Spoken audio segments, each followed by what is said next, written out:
Exercício 2. Na figura abaixo, né, as fontes ideais têm força eletromotriz de 150 volts. Vamos colocando aqui, ó. Esse daqui tem 150 volts. Ok. E2 tem 50 volts. Ótimo. E os resistores têm resistência de 3 ohms. Então aqui é 3 ohms. E o resistor R2 tem resistência de 2 ohms. E ele fala que o potencial, se o potencial no ponto P é tomado como 100 watts, olha, 100 volts, qual é o potencial do ponto Q? Então vamos lá. Então ele diz que o potencial aqui, ó, é 100 volts, ok? Esse valor do potencial que ele adotou no ponto P é totalmente arbitrário, tá? Não é um valor físico, assim, é um valor de referência. Ele podia ter colocado 0, 2, 3, π, não interessa, tá bom? É só um valor de referência. O potencial, ele depende de uma referência, como energia... Lembra da energia potencial gravitacional, né? O famoso MGH? A altura lá depende da referência, que é a mesma coisa, tá? Aqui a gente vai adotar como sempre que ele pediu. O que eu vou fazer? Vou seguir aquele método que eu sempre uso para resolver exercícios de circuito. Eu já sei que esse aqui, ó, é o gerador, tá? Porque ele tem 150 volts e esse aqui tem 50 volts, né? Nem sempre vai ser o maior, tá? Que de repente a composição dos menores pode dar uma tensão maior. Mas aqui, como só tem dois, é fácil ver que esse aqui é o gerador. De qualquer forma, você pode chutar o sentido da corrente, tá?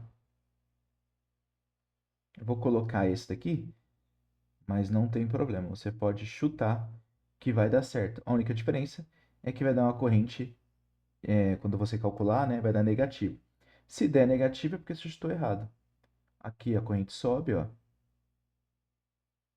Mesma coisa aqui. Vem para cá e depois desce, ok? Feito isso, colocou corrente elétrica no circuito, coloca todas as setinhas para você não esquecer o sentido da corrente. Agora você vai colocar as diferenças de potencial, ó. Sempre, quando tiver gerador ou receptor, você sempre vai colocar do negativo para o positivo, ó. Então, negativo para positivo, que é o E1, né? Epsilon 1, na verdade, tá bom?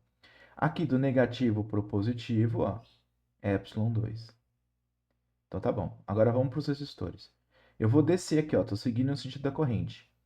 A queda de potencial sempre vai ser no sentido oposto à corrente. Então vai ter uma queda de potencial aqui, que eu vou chamar de U2. A corrente continua só subindo, passou pelo receptor, chegou aqui, vai ter outra queda, porque é no sentido contrário à corrente, ó, que eu chamo de U1, porque é no resistor 1, tá? Opa, aqui minha, minha caneta ficou maluca. Aqui, ó, U1, perfeito? Bom, vamos lá. O que eu vou fazer? Conservação de energia. Pode escolher qualquer ponto, qualquer ponto. Vou escolher o ponto Q aqui, vai. E vou seguir no sentido da corrente. Então, o que vai acontecer? Aqui, ó, eu estou indo, descendo, isso aqui também está descendo, está no mesmo sentido. Estou indo no sentido anti-horário, e aqui também, ó, teve uma queda, está no mesmo sentido que eu estou descendo. Então, é mais E1, o epsilon, tá bom? Aí aqui, eu estou indo da esquerda para a direita, só que a setinha está ao contrário. Então, eu tiro E2, teve uma queda. Aqui é a mesma coisa, eu estou subindo, só que aqui tá, a setinha está descendo.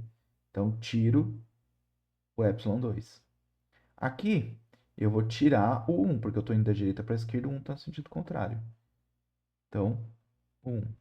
Chegou no mesmo ponto, tem que ser igual a zero. Então, isso daqui é basicamente a conservação de energia. Só que o que é U, né? É só lembrar da definição de resistência elétrica, que é resistência U sobre I. Ou seja, U é R vezes I, né? Só passar o I multiplicando. Então, eu vou fazer isso, ó.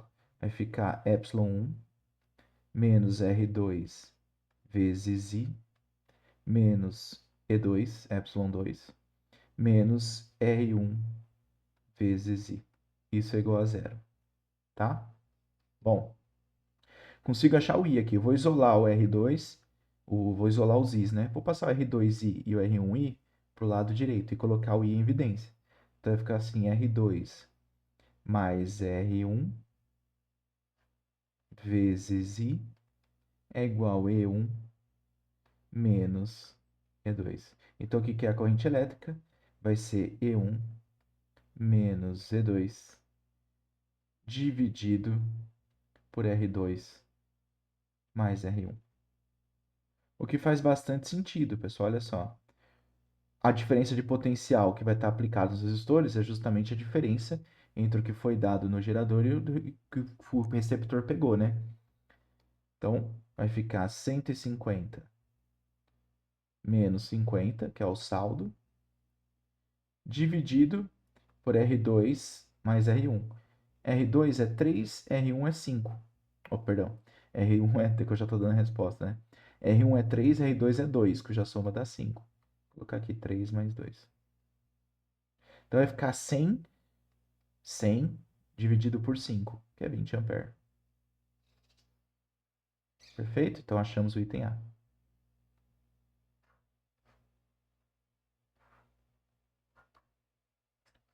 Ótimo. Achamos o item A não, né? Nem a pergunta do item A. A gente achou a corrente que a gente vai precisar para calcular os potenciais. Agora que você calculou os potenciais, a corrente, você consegue calcular as quedas, porque aqui, ó. Lembra que U é R vezes I. Então, se aqui é 2 vezes 20, a corrente é 20 amperes, vai ficar 40 volts. Então, aqui teve uma queda de 40 volts. Já no outro resistor, o que eu tenho? A corrente é 20, que a gente achou, e a resistência é 3. 3 vezes 20 dá 60 volts, ok? Agora vamos preencher os potenciais. Aqui tem 100, vou colocar em azul. Pode ser vermelho mesmo. Aqui tem 100. Se teve uma queda de 50 volts, né, tem 100 de potencial e teve uma queda de 50. A diferença de potencial aqui tem que ser 50. Então, o único jeito, a única maneira é sendo 50 volts aqui. E no ponto Q? Vamos lá. Teve uma queda de 60. Uma queda de 60. Aqui tem 50, teve uma queda de 60, então ficou menos 10 volts. Ok? Então, essa é a resposta, menos 10 volts. Só que vamos continuar para ver o que acontece. Olha só. Agora, vai ter um acréscimo de 150 volts. Porque eu estou indo no mesmo sentido que eu aqui, ó. Tá? Estou descendo e aqui está descendo também. Então, se tinha menos 10 e ganhou 150, ficou 140 volts. Mas aqui teve uma queda de 40, então ficou 100, completando a figura, deu certinho. Então a resposta é menos 10 volts, tá? Lembrando que esses valores eles são arbitrários, o que importa é que a diferença de potencial se mantenha no circuito, mas o valor do potencial pode ser qualquer coisa, tá bom?